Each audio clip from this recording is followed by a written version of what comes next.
আগামী জাতীয় সংসদ নির্বাচনের রোডম্যাপ ঘোষণা করেছে নির্বাচন কমিশন সচিবালয়। নভেম্বরের শেষ দিকে চূড়ান্ত ভোটার তালিকা প্রণয়ন, সীমানা নির্ধারণ করে 15 সেপ্টেম্বর গেজেট এবং সেপ্টেম্বরের শেষ সপ্তাহে অংশীজনদের সাথে সংলাপ করবে ইসি। দুপুরে এক সংবাদ সম্মেলনে এসব কথা জানান ইসির সিনিয়র সচিব আখতার আহমেদ। নির্দিষ্ট করে ভোটের তারিখ না বললেও ফেব্রুয়ারিতে রোজার আগে নির্বাচনকে সামনে রেখে 60 দিন পূর্বে তফসিল ঘোষণার কথা জানান তিনি। এস.এম. আরিফের রিপোর্ট। পরবর্তীতে কথা যদি সংশোধনী ত্রয়োদশ জাতীয় সংসদ নির্বাচনের রোডম্যাপ ঘোষণা করতে নির্বাচন কমিশন সচিবালয়ে এই সংবাদ সম্মেলন। সিনিয়র সচিব আখতার আহমেদ জানান, নির্বাচনকে সামনে রেখে 24টি কর্মপরিকল্পনা হাতে নিয়েছে কমিশন। এর মধ্যে নভেম্বরের শেষ দিকে চূড়ান্ত ভোটার তালিকা প্রণয়ন, সীমানা নির্ধারণ করে 15 সেপ্টেম্বর গেজেট এবং সেপ্টেম্বরের শেষ সপ্তাহে অংশীজনদের সাথে সংলাপ করবে ইসি। কর্মপরিকল্পনায় বলে দিলাম আর সবকিছু হয়ে গেল তা তো না, এটা চলমান থাকবে।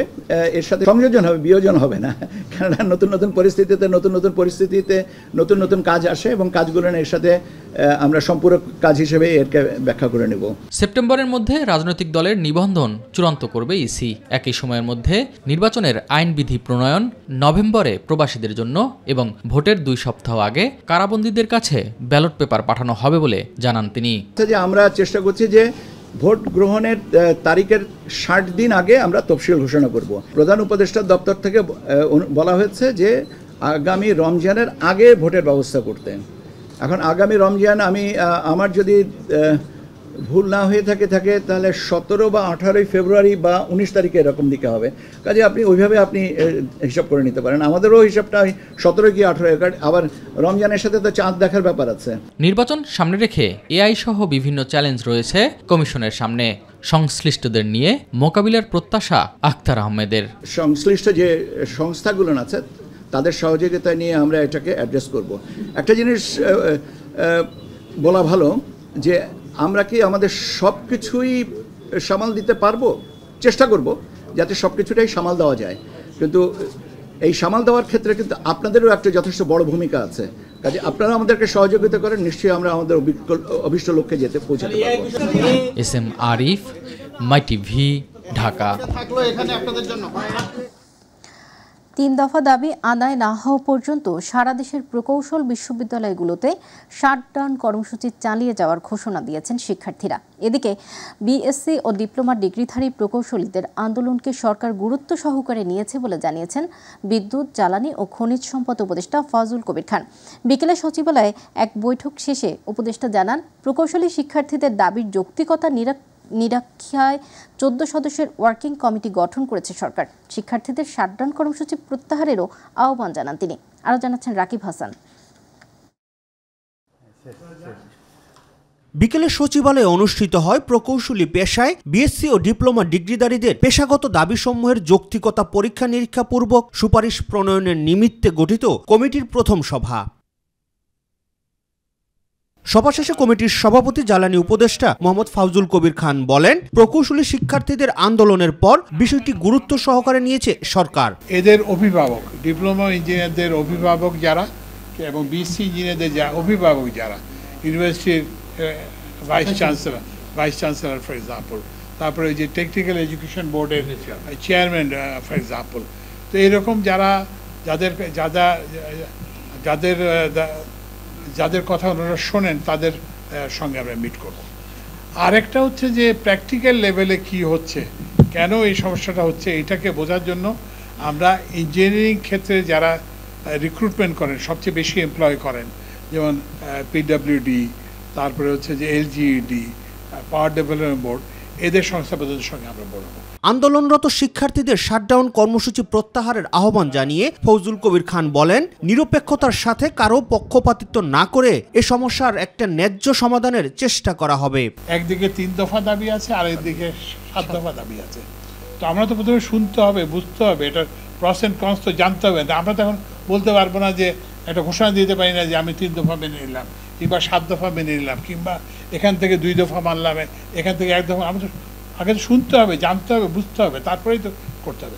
এর মধ্যে আমরা যে এই যে আপনাদের মাধ্যমে আমরা জানতে চাই যে আমরা এটা নিরপেক্ষতার সঙ্গে কারো পক্ষপাতিত্ব না করে আমরা এই সমস্যার একটা ন্যায্য সমাধান খুঁজতে চেষ্টা করব। এ সময় কমিটির সদস্য পরিবেশ উপদেষ্টা সৈয়দা রেজওয়ানা হাসান জানান, শিক্ষার্থীদের দাবির যৌক্তিকতা নিরীক্ষায় 14 সদস্যের ওয়ার্কিং কমিটি গঠন করেছে সরকার। তারা সকলের প্রথম যে কাজটা করবে তা হচ্ছে বিএসসি ইঞ্জিনিয়ার এবং যারা ডিপ্লোমা করেছেন তাদের বক্তব্যগুলো আগে শুনবেন, পরবর্তী কার্যদিবসে তাদের বক্তব্যগুলি শুনবেন এবং শোনার পরে তারপরে ইঞ্জিনিয়ারিং সেক্টরে, সেটা আমরা বিএসসি বলি আর ডিপ্লোমাই বলি, সেখানে যারা প্রণিধানযোগ্য আছেন, যারা বিষয়গুলো সম্পর্কে ভালো ওয়াকিবহাল আছেন, তাদের বক্তব্যই ওয়ার্কিং কমিটি শুনবে। তারপরে এখানে অনেক আইনগত বিষয় আছে, সেগুলোর অনেক কাগজপত্র দিয়ে যাওয়া হয়েছে, সেগুলো সবগুলো দেখে তারপরে আবার তারা আমাদেরকে ব্রিফ করবেন এবং সেই মোতাবেক আমরা আগাবো। এদিকে সরকারের এসব সিদ্ধান্তকে প্রত্যাখ্যান করে সারা দেশের ক্যাম্পাসে শাটডাউন কর্মসূচি চালিয়ে যাওয়ার ঘোষণা দেন প্রকৌশলী শিক্ষার্থীরা। রাকিব হাসান, মাইটিভি, ঢাকা। বাংলাদেশ প্রকৌশল বিশ্ববিদ্যালয়ের স্নাতক পর্যায়ের বিভিন্ন লেভেল ও টার্মের সব পরীক্ষা স্থগিত করা হয়েছে। রেজিস্ট্রার অধ্যাপক ডক্টর এন গোলাম জাকারিয়া স্বাক্ষরিত জরুরি বিজ্ঞপ্তিতে এ তথ্য জানানো হয়। এতে বলা হয়েছে, বর্তমান উদ্বুদ্ধ পরিস্থিতি বিবেচনা করে আগামী 30 আগস্ট থেকে 18 সেপ্টেম্বর পর্যন্ত অনুষ্ঠিতব্য স্নাতক পর্যায়ের বিভিন্ন লেভেল ও টার্মের সব পরীক্ষা স্থগিত করা হলো। এদিকে 3 দফা দাবিতে দেশের সব প্রকৌশল বিশ্ববিদ্যালয়ে কমপ্লিট শাটডাউন কর্মসূচি পালন করছেন শিক্ষার্থীরা। সকাল থেকে এই কর্মসূচি শুরু হয়। বুয়েটের সব ক্লাস ও পরীক্ষা বন্ধ রয়েছে। অন্যদিকে কৃষিবিদদের 3 দফা দাবি বাস্তবায়নে আগারগাঁও ব্লকেট করেছে শেরেবাংলা কৃষি বিশ্ববিদ্যালয়ের শিক্ষার্থীরা।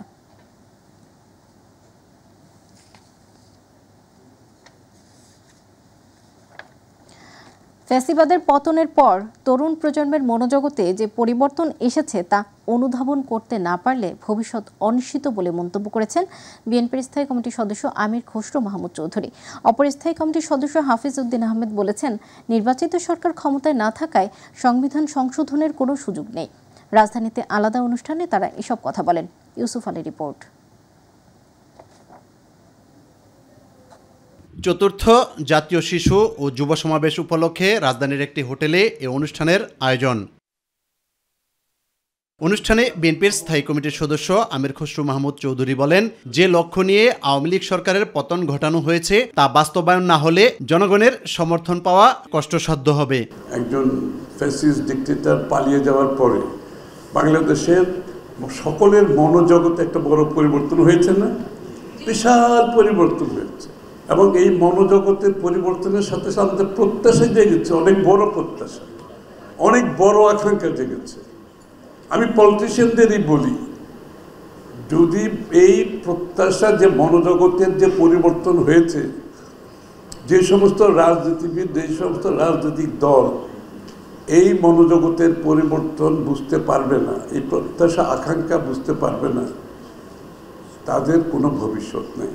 জাতীয় প্রেস ক্লাবে এক আলোচনায় বিএনপির অপর স্থায়ী কমিটির সদস্য অবসরপ্রাপ্ত মেজর হাফিজ উদ্দিন আহমেদ বলেন, সংবিধানের পরিবর্তন নির্বাচিত সংসদ ছাড়া করা হলে তা বাস্তবায়ন করা কঠিন হবে।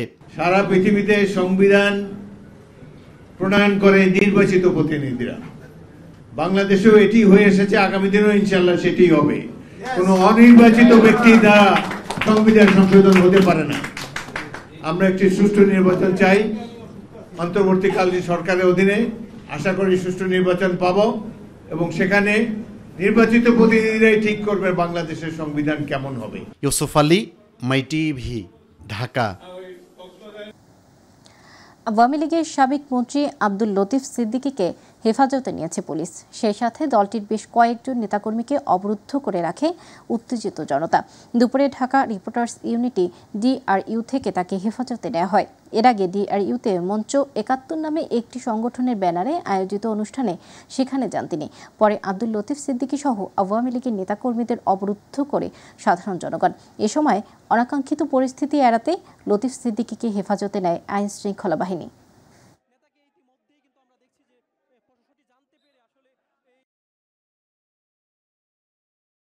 রংপুরের বেগম রোকেয়া বিশ্ববিদ্যালয়ের শিক্ষার্থী আবু সাইদ হত্যা মামলায় প্রথম দিনে সাক্ষ্য গ্রহণ শেষ হয়েছে। আন্তর্জাতিক অপরাধ ট্রাইব্যুনাল ২ এ সাক্ষ্য দেন শহীদের বাবা মকবুল হোসেন। আদালতের কাঠগড়ায় দাঁড়িয়ে ভারাক্রান্ত কণ্ঠে তিনি বলেন, আবু সাইদকে নৃশংসভাবে হত্যা করা হয়েছে। শুনানিতে ৬ জন আসামিকে আদালতে হাজির করা হয়। বাকি ২৪ জন এখনও পলাতক। পরবর্তী সাক্ষ্য গ্রহণ অনুষ্ঠিত হবে আগামী সপ্তাহে। বিস্তারিত আফজাল হোসেনের রিপোর্টে। রংপুরের বেগম রোকেয়া বিশ্ববিদ্যালয়ের শিক্ষার্থী ও জুলাই অভ্যুত্থানের প্রথম শহীদ আবু সাইদ হত্যা মামলার প্রথম দিনের সাক্ষ্য গ্রহণ শেষ হয়েছে। আন্তর্জাতিক অপরাধ ট্রাইব্যুনাল ২ এ উপস্থিত হয়ে সাক্ষ্য দিয়েছেন শহীদের বাবা মকবুল হোসেন। আদালতের কাঠগড়ায় দাঁড়িয়ে তিনি বলেন, আবু সাইদের বুক জুড়ে অসংখ্য গুলির দাগ ছিল, তাকে নৃশংসভাবে হত্যা করা হয়েছে। ওনার আকাঙ্ক্ষা ছিল যে ওনার ছেলে চাকরি করবে, উনি এটা দেখে যাবেন, কিন্তু উনি এটা দেখতে পারেননি। এখন ওনার আকাঙ্ক্ষা হচ্ছে যে উনি ওনার ছেলের হত্যাকাণ্ডের বিচার দেখে যেতে চান। এই ঘটনার সাথে যারা জড়িত সকলেরই বিচার চেয়েছে। শুনানিতে ৬ জন আসামিকে আদালতে হাজির করা হয়। বাকি ২৪ জন এখনও পলাতক। তাদের পক্ষে রাষ্ট্রীয় খরচে ৪ জন আইনজীবী নিয়োগ দেওয়া হয়েছে। চাঞ্চল্যকর এই মামলার পরবর্তী সাক্ষ্য গ্রহণ অনুষ্ঠিত হবে আগামী সপ্তাহে। বিচার প্রক্রিয়া দ্রুত ও নিরপেক্ষভাবে সম্পন্ন করার দাবি জানিয়েছে শহীদ আবু সাইদের পরিবার। আফজাল হোসেন, মাই টিভি, ঢাকা। এবারে ছাত্র সংসদ নির্বাচন প্রসঙ্গ।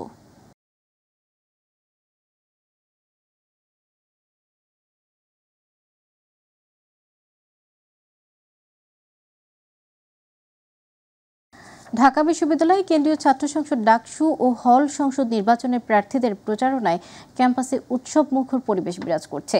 শিক্ষার্থীদের নানা প্রতিশ্রুতি দিচ্ছেন প্রার্থীরা। দুপুরে ১০ দফা নির্বাচনী ইশতেহার ঘোষণা করেছে ছাত্রদল সমর্থিত প্যানেল।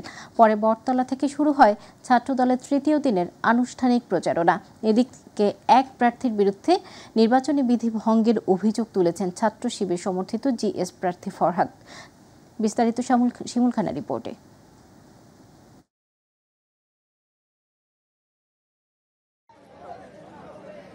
দুপুরে ঢাকা বিশ্ববিদ্যালয়ের বটতলায় আয়োজিত সংবাদ সম্মেলনে ছাত্রদল প্যানেলের ভিপি প্রার্থী আবিদুল ইসলাম খান লিখিত ইস্তেহার পাঠ করেন। আবাসন সংকট নিরসন, হল ও কো কারিকুলাম কার্যক্রমের উন্নয়ন, পরিবহন, স্বাস্থ্যসেবা ও খাদ্য নিরাপত্তা সহ বিভিন্ন বিষয় রয়েছে ইস্তেহারে। ঢাকা বিশ্ববিদ্যালয়কে একটি পূর্ণাঙ্গ আবাসিক বিশ্ববিদ্যালয় হিসেবে গড়ে তোলার জন্য প্রয়োজনীয় উদ্যোগের অংশ হিসেবে নতুন হল নির্মাণের দ্রুত ব্যবস্থা গ্রহণ। ২৪ 5 আগস্ট ফ্যাসিবাদের কাছ থেকে আজাদি পেলেও সাংস্কৃতিক স্বাধীনতা মেলেনি বলে দাবি শিবির সমর্থিত ভিপি প্রার্থী সাদিক কায়ুমের। জুলাই বিপ্লবের মাধ্যমে আমরা রাজনৈতিকভাবে আজাদি পেলেও আমরা এখন পর্যন্ত কালচারালি আজাদি পাইনি।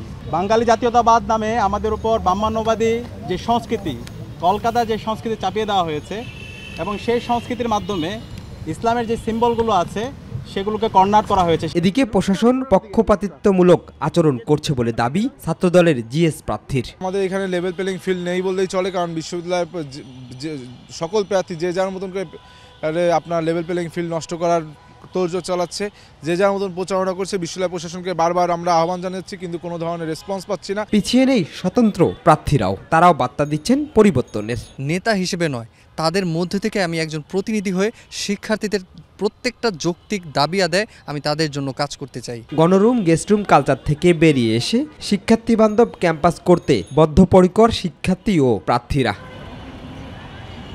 শিমুল খান, মাই টিভি, ঢাকা। জাহাঙ্গীরনগর বিশ্ববিদ্যালয় কেন্দ্রীয় ছাত্র সংসদ নির্বাচন জাকসুর পূর্ণাঙ্গ প্যানেল ঘোষণা করেছে ছাত্রদল। দুপুরে বিশ্ববিদ্যালয়ের ২৪ অদম্য এলাকায় পূর্ণাঙ্গ প্যানেল ঘোষণা করেন ছাত্রদল কেন্দ্রীয় কমিটির সহ সভাপতি আবু আহসান মোহাম্মদ ইয়াহিয়া। এতে ভিপি পদে নির্বাচন করবেন শেখ সাদি হাসান, জিএস পদে নির্বাচন করবেন তানজিলা হোসেন বৈশাখী, যুগ্ম সাধারণ সম্পাদক পদে নারী আঞ্জুমান আরা ইকরা নির্বাচন করবেন। ২৫ সদস্যের এই পূর্ণাঙ্গ কমিটি ঘোষণার সময় বিশ্ববিদ্যালয়ের ছাত্রদলের নেতাকর্মীরা উপস্থিত ছিলেন। এদিকে আজ জাকসু নির্বাচনের মনোনয়নপত্র প্রত্যাহারের শেষ দিন।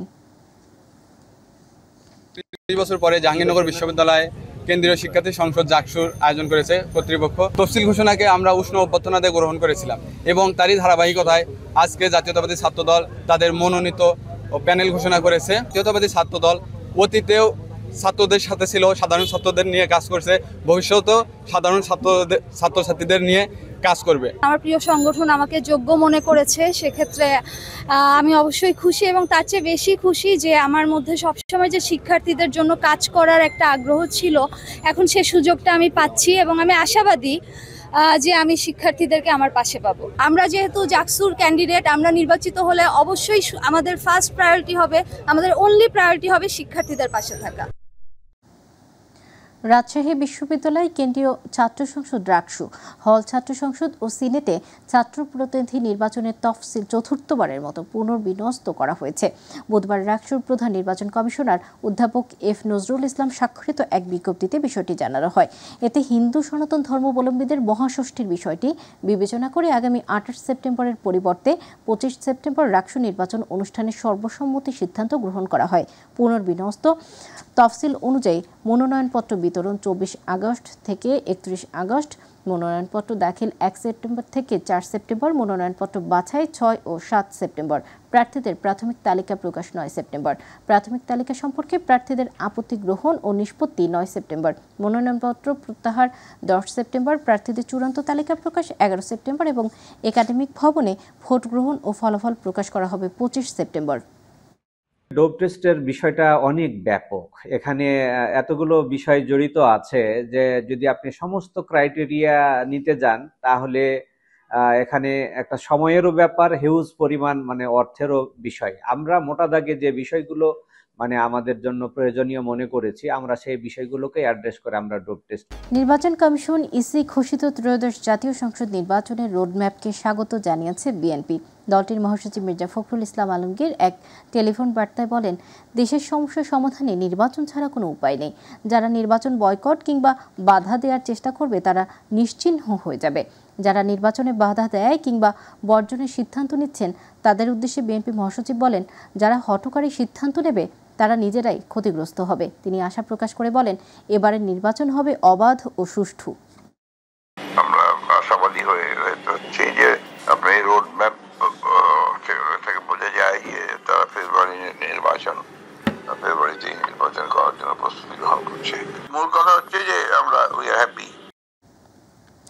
যারা পিআর পদ্ধতিকে বাধাগ্রস্ত করছে তারা অতীতের মতো ভোট ডাকাতির দিকে যেতে চায় বলে মন্তব্য করেছেন জামায়াতের নায়েবে আমির ডাক্তার সৈয়দ আব্দুল্লাহ মোহাম্মদ তাহের। নির্বাচন কমিশনকে পিআর পদ্ধতি সামনে রেখে নির্বাচনের রোডম্যাপ ঠিক করার অনুরোধ জানান তিনি। জাতীয় প্রেস ক্লাবে ঢাকা মহানগর দক্ষিণ জামায়াত আয়োজিত এক আলোচনা সভায় তিনি এসব কথা বলেন। সংস্কারের ব্যাপারে নানা ষড়যন্ত্র শুরু হয়েছে মন্তব্য করে তিনি বলেন, দেশের মানুষ দুর্নীতিমুক্ত বাংলাদেশ চায়। মানুষ একটা ফেয়ার ইলেকশন চায়, মানুষ একটা নির্বাচন ডেমোক্রেসি চায়, মানুষ সকলের অধিকার নিশ্চিত করার একটা বাংলাদেশ চায়। ইনশাআল্লাহ মানুষের এই সঠিক সিদ্ধান্তের মাধ্যমে একটি দেশপ্রেমিক, একটি সৎ, আদর্শিক, দুর্নীতিমুক্ত বাংলাদেশ গড়ার কারিগরদেরকেই এদেশের মানুষ আগামী সুষ্ঠু নির্বাচনে তাদের রায় প্রদান করবে বলে এই জনগণের প্রতি আমরা দৃঢ় আস্থা পোষণ। বিশ্ববিদ্যালয়গুলোর কেন্দ্রীয় ছাত্র সংসদ নির্বাচনে সেনাবাহিনীকে দায়িত্ব পালনের কোনো নির্দেশনা দেয়নি সরকার। ভবিষ্যতে এ ধরনের কোনো দায়িত্বে সেনাবাহিনী সম্পৃক্ত হওয়ার সুযোগ নেই বলে জানিয়েছে আন্তঃবাহিনী জনসংযোগ পরিদপ্তর আইএসপিআর। বৃহস্পতিবার এক সংবাদ বিজ্ঞপ্তিতে তথ্য জানায় আইএসপিআর। এতে বলা হয়, সম্প্রতি বিভিন্ন গণমাধ্যম ও সামাজিক যোগাযোগ মাধ্যমে বিশ্ববিদ্যালয়গুলোর কেন্দ্রীয় ছাত্র সংসদ নির্বাচনকে কেন্দ্র করে সেনাবাহিনী মোতায়েন সংক্রান্ত সংবাদ প্রচারিত হচ্ছে, তা সেনাবাহিনীর দৃষ্টিগোচর হয়েছে। তবে সরকারের পক্ষ থেকে ছাত্র সংসদ নির্বাচনে দায়িত্ব পালনের কোনো নির্দেশনা দেওয়া হয়নি। তাছাড়া ভবিষ্যতে এ ধরনের কোনো দায়িত্বে সম্পৃক্ত হওয়ার সুযোগ নেই। এতে আরও বলা হয়, আইন শৃঙ্খলা রক্ষাকারী বাহিনী এবং বিশ্ববিদ্যালয় প্রশাসনের তত্ত্বাবধানে আসন্ন কেন্দ্রীয় ছাত্র সংসদ নির্বাচন শান্তিপূর্ণ ও উৎসবমুখর পরিবেশে সম্পন্ন হবে বলে সেনাবাহিনী মনে করে।